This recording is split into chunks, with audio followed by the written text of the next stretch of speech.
के और भी मस्ती भरे वीडियोस, गाने और गेम।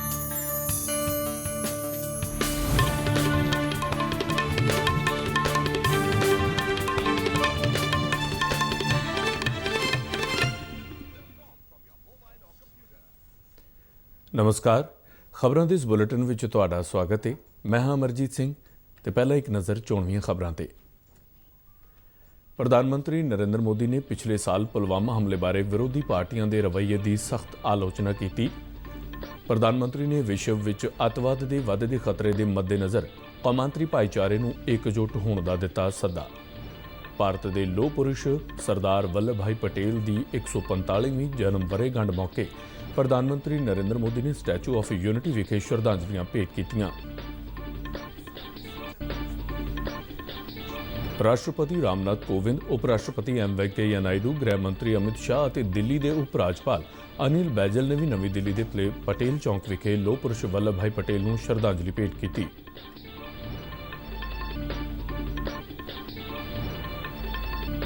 किफायती मैडिकल सिक्ख्या लिए एक अहम कदम चुकदियां कौमी मैडिकल कमीशन ने MBBS दाखला नियमां विच कीते सुधार, नोटिफिकेशन जारी।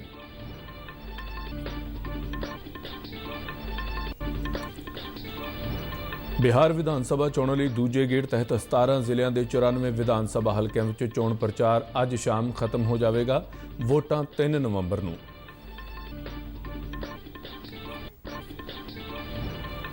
पंजाब सरकार ने कोविड-19 के सुधार ਨੂੰ ਦੇਖਦਿਆਂ ਅੱਜ ਤੋਂ सिनेमा घर, मल्टीपलैक्स ਤੇ मनोरंजन पार्क खोले।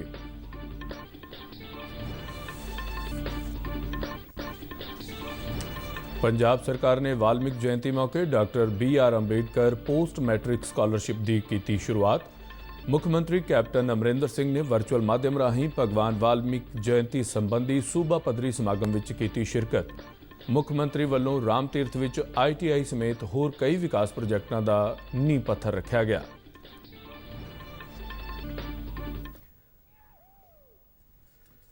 ते हुण खबरां तफसील नाल। प्रधानमंत्री नरेंद्र मोदी ने पिछले साल पुलवामा हमले बारे विरोधी पार्टियां के रवैये की सख्त आलोचना की। उन्होंने कहा कि जब साढ़े 40 नीम फौजी जवान पुलवामा अतवादी हमले में शहीद होए तो विरोधी पार्टियां ने दुख नहीं मनाया। कल गुजरात के केवड़िया में एकता दिवस परेड में हिस्सा लैण मगरों अपने संबोधन में उन्होंने कहा कि विरोधी पार्टियां ने पुलवामा हमले विचों भी फायदा लभण की कोशिश की। उन्होंने कहा कि हुण जद गुआढ़ी मुल्क की संसद वालों भी सच कबूलिया गया है तो भारत दीआं राजनीतिक पार्टियां के असली चेहरे देश सामने बेनकाब हो गए हैं। जिक्रयोग है कि पाकिस्तान की संसद विच पुलवामा हमले नूं पाकिस्तान का कारा दस्या गया। पड़ोसी देश से जो खबरें आई है, जिस प्रकार वहां की संसद में सत्य स्वीकारा गया है, उसने इन लोगों के असली चेहरों को देश के सामने ला दिया है। अपने निहित स्वार्थ के लिए, राजनीतिक स्वार्थ के लिए ये लोग किस हद तक जा सकते हैं। अतवाद के वधदे खतरे के मद्देनज़र कौमांतरी भाईचारे को एकजुट होने का सद्दा दिता। उन्होंने कहा कि विश्व में अमन और खुशहाली लिए विश्व भाईचारे की एकता बहुत जरूरी है। नरेंद्र मोदी ने कहा कि भारत ने अतवाद विरुद्ध लड़ाई में हज़ारां बेकसूर जानां गवाईਆਂ ने। उन्होंने देशवासियों को देश में अमन और खुशहाली और एक भारत श्रेष्ठ भारत के टीचे हासिल करने लिए एकजुट होने के लिए कहा। दुनिया के सभी देशों को, सभी सरकारों को, सभी पंथों को आतंकवाद के खिलाफ एकजुट होने की सबसे ज्यादा जरूरत है। शांति, भाईचारा और परस्पर आदर का भाव ही मानवता की सच्ची पहचान है।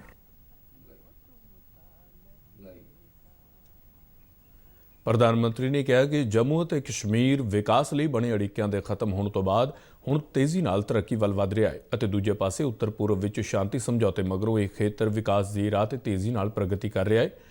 उन्होंने कहा कि सरकार किसानों, मजदूरों और गरीबों की भलाई लिए काम कर रही है तो उन्होंने आत्मनिर्भर बनाने वाल विशेष उपराले किए जा रहे हैं। रक्षा खेत्र में आत्मनिर्भरता लिए भी भारत तेजी नाल अगे वध रहा है।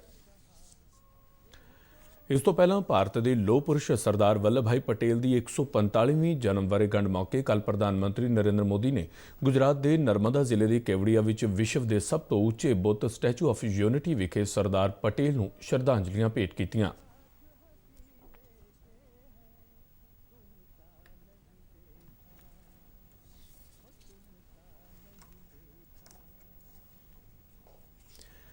इस मौके प्रधानमंत्री ने राष्ट्रीय एकता दिवस परेड का भी मुआयना किया। Gujarat police, CAPF, BSF, ITBP, CISF और NSG के जवानों ने इस परेड में हिस्सा लिया।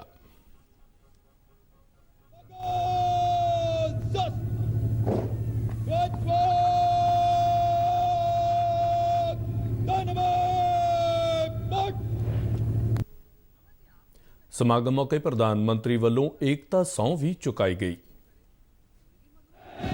सत्य निष्ठा से शपथ लेता हूं कि मैं राष्ट्र की एकता, अखंडता और सुरक्षा को बनाए रखने के लिए स्वयं को समर्पित करूंगा और अपने देशवासियों के बीच यह संदेश फैलाने का भी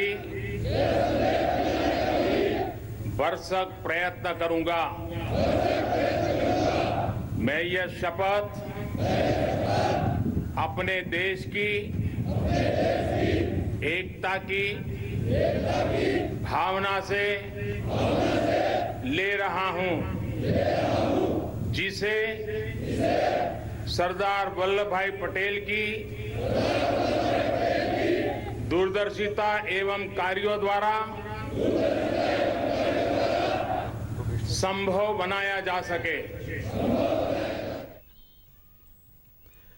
भारतीय हवाई सेना ने इस मौके फ्लाई पास्ट किया।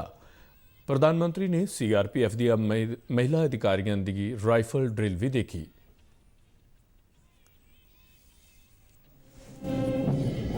संयुक्त राष्ट्र और पीस कीपिंग नेशंस में विश्व की प्रथम ऑल वुमेन कॉन्टिनेंट का गौरव प्राप्त CRPF की 6 बटालियन की महिला टुकड़ी ने राइफल ड्रिल का भी प्रदर्शन किया।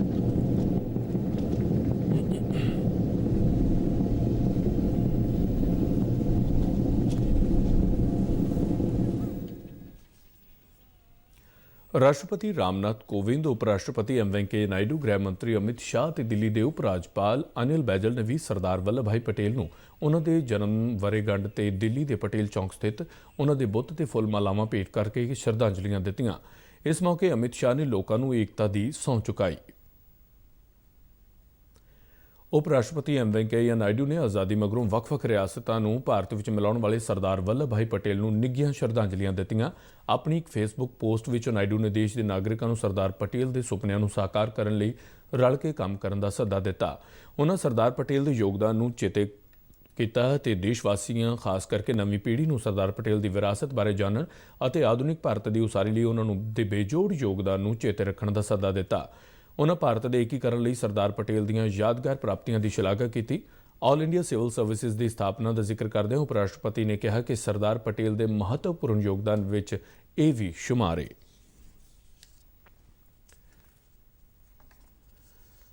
लोह पुरुष सरदार वल्लभ भाई पटेल के जन्म दिवस को समर्पित एकता दिवस आयोजन चंडीगढ़ की सुखना लेक विखे भी किया गया। इस मौके पंजाब के राज्यपाल और केंद्र शासित प्रदेश चंडीगढ़ के प्रशासक VP सिंह बदनौर ने चंडीगढ़ की एक राष्ट्र एक राशन कार्ड स्कीम की शुरुआत की।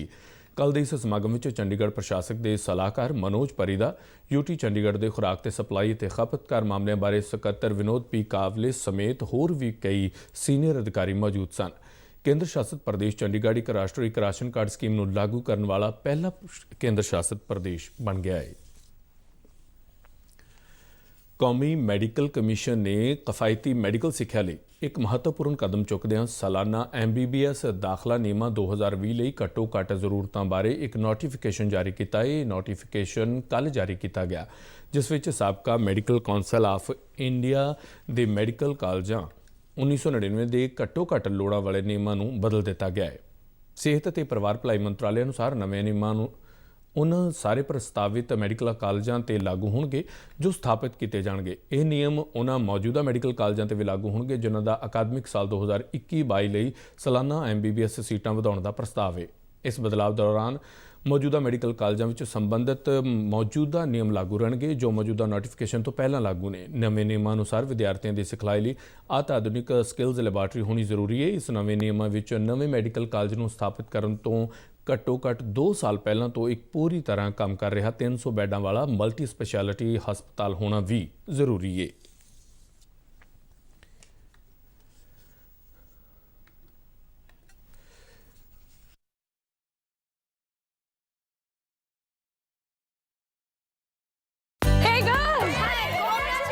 ਅੱਜ ਤਾਂ ਪਾਰਟੀ ਚਾਹੀਦੀ ਹੈ। ਪਹਿਲਾਂ ਚੈਂਪੀਅਨ ਨਾਲ ਸੈਲਫੀ ਲਵਾਂਗੇ। ਆਈਡੀਆ, ਇੱਥੇ ਹੀ ਕਰਦੇ ਹਾਂ ਪਾਰਟੀ। Pizza party. ये चल अपना कार्ड ते पिन दे। ਆਪਣੇ ਕਾਰਡ ਦੇ ਡਿਟੇਲਸ ਮੈਂ ਆਪੇ ਪਾਉਂਗੀ। ਆਰਬੀਆਈ ਕਹਿੰਦਾ ਹੈ ਆਪਣਾ ਪਿਨ, OTP, CVV ਜਾਂ ਇੰਟਰਨੈਟ ਬੈਂਕਿੰਗ ਪਾਸਵਰਡ ਕਿਸੇ ਨਾਲ ਸ਼ੇਅਰ ਨਾ ਕਰੋ।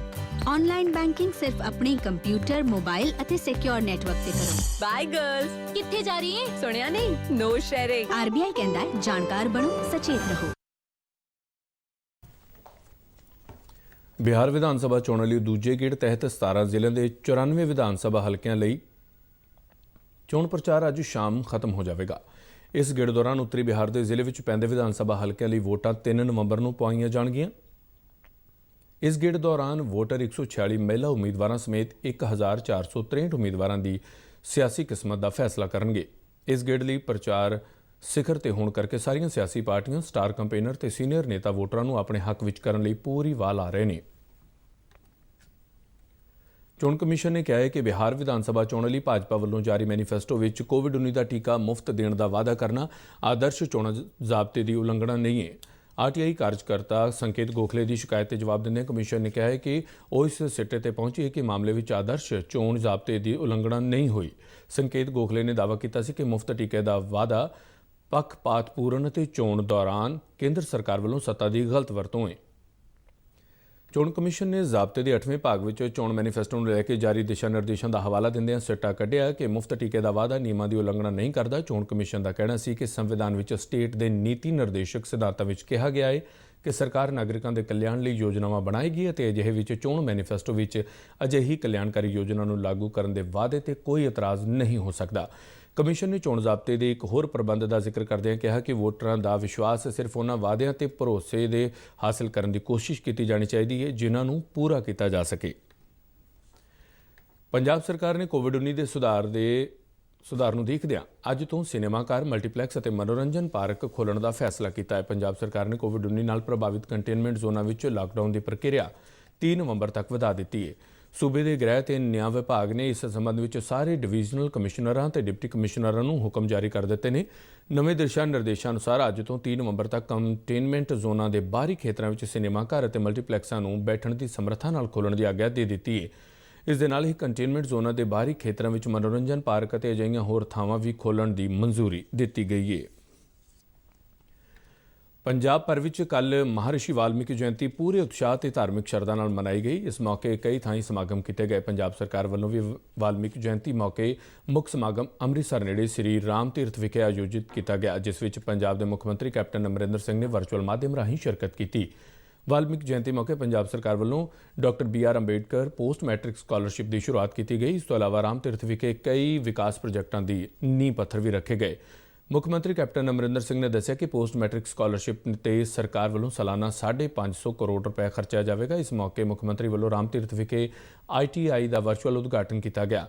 ਇਸ ITI ਵਿੱਚ 90 ਵਿਦਿਆਰਥੀਆਂ ਨੂੰ ਦਾਖਲ ਕੀਤਾ ਗਿਆ ਹੈ ਅਤੇ ਇਹ ਸੰਖਿਆ ਬਾਅਦ ਵਿੱਚ 240 ਤੱਕ ਵਧਾਈ ਜਾਵੇਗੀ। ਇਸ ਤੋਂ ਇਲਾਵਾ ਕਈ ਹੋਰ ਪ੍ਰੋਜੈਕਟਾਂ ਦਾ ਵੀ ਅੱਜ ਨੀਂਹ ਪੱਥਰ ਰੱਖਿਆ ਗਿਆ, ਜਿਨ੍ਹਾਂ ਤੋਂ 50 ਕਰੋੜ ਰੁਪਏ ਖਰਚੇ ਜਾਣਗੇ।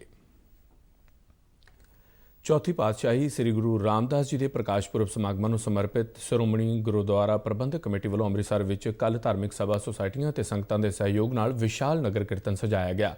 ਨਗਾਰਿਆਂ, ਜੈਕਾਰਿਆਂ ਤੇ ਨਰਸੰਗੀਆਂ ਦੀ ਗੂੰਜ ਵਿੱਚ ਨਗਰ ਕੀਰਤਨ ਦੀ ਸ਼ੁਰੂਆਤ ਸ੍ਰੀ ਅਕਾਲ ਤਖਤ ਸਾਹਿਬ ਤੋਂ ਅਰਦਾਸ ਉਪਰੰਤ ਹੋਈ। ਇਸ ਮੌਕੇ ਸ੍ਰੀ ਗੁਰੂ ਗ੍ਰੰਥ ਸਾਹਿਬ ਜੀ ਦਾ ਪਾਵਨ ਸਰੂਪ ਪਾਲਕੀ ਸਾਹਿਬ ਵਿੱਚ ਸੁਸ਼ੋਭਿਤ ਕਰਨ ਦੀ ਸੇਵਾ ਸ੍ਰੀ ਹਰਿਮੰਦਰ ਸਾਹਿਬ ਦੇ ਮੁੱਖ ਗ੍ਰੰਥੀ ਸਿੰਘ ਭਾਈ ਸਾਹਿਬ ਗਿਆਨੀ ਜਗਤਾਰ ਸਿੰਘ ਨੇ ਨਿਭਾਈ। ਹਜ਼ਾਰਾਂ ਦੀ ਗਿਣਤੀ ਵਿੱਚ ਪੁੱਜੀਆਂ ਸੰਗਤਾਂ ਨੇ ਸਤਿਨਾਮ ਵਾਹਿਗੁਰੂ ਦਾ ਜਾਪ ਕਰਦਿਆਂ ਚੌਥੇ ਪਾਤਸ਼ਾਹ ਪ੍ਰਤੀ ਸ਼ਰਧਾ ਦਾ ਪ੍ਰਗਟਾਵਾ ਕੀਤਾ। ਨਗਰ ਕੀਰਤਨ ਵਿੱਚ ਪੁਲਿਸ ਬੈਂਡ ਅਤੇ ਗੱਤਕਾ ਪਾਰਟੀਆਂ ਨੇ ਵੀ ਸ਼ਮੂਲੀਅਤ ਕੀਤੀ। ਇਸ ਮੌਕੇ ਸਾਬਕਾ ਜਥੇਦਾਰ ਗਿਆਨੀ ਗੁਰਬਚਨ ਸਿੰਘ ਸਮੇਤ ਵੱਖ-ਵੱਖ ਧਾਰਮਿਕ ਜਥੇਬੰਦੀਆਂ, ਸਭਾ ਸੁਸਾਇਟੀਆਂ ਦੇ ਨੁਮਾਇੰਦੇ, ਸ਼੍ਰੋਮਣੀ ਕਮੇਟੀ ਦੇ ਮੈਂਬਰ ਅਤੇ ਅਹੁਦੇਦਾਰ ਵੀ ਮੌਜੂਦ ਸਨ। ਇਸ ਵਾਰ ਕੋਰੋਨਾ ਵਾਇਰਸ ਦੇ ਮੱਦੇਨਜ਼ਰ ਸਕੂਲੀ ਬੱਚਿਆਂ ਦੀ ਸ਼ਮੂਲੀਅਤ ਤੋਂ ਪਰਹੇਜ਼ ਕੀਤਾ ਗਿਆ ਅਤੇ ਨਗਰ ਕੀਰਤਨ ਦਾ ਰੂਟ ਸੀਮਤ ਕੀਤਾ ਗਿਆ। ਨਗਰ ਕੀਰਤਨ ਹਰਮੰਦਰ ਸਾਹਿਬ ਦੇ ਗਲਿਆਰੇ ਨੇੜਲੇ ਬਾਜ਼ਾਰਾਂ 'ਚੋਂ ਹੁੰਦਾ ਹੋਇਆ ਸ਼ਾਮ ਨੂੰ ਸ੍ਰੀ ਦਰਬਾਰ ਸਾਹਿਬ ਪਹੁੰਚ ਕੇ ਸੰਪੰਨ ਹੋਇਆ। ਤੇ ਇਸ ਦੇ ਨਾਲ ਹੀ ਖਬਰਾਂ ਦਾ ਇਹ ਬੁਲੇਟਿਨ ਖਤਮ ਹੁੰਦਾ ਹੈ। ਨਮਸਕਾਰ।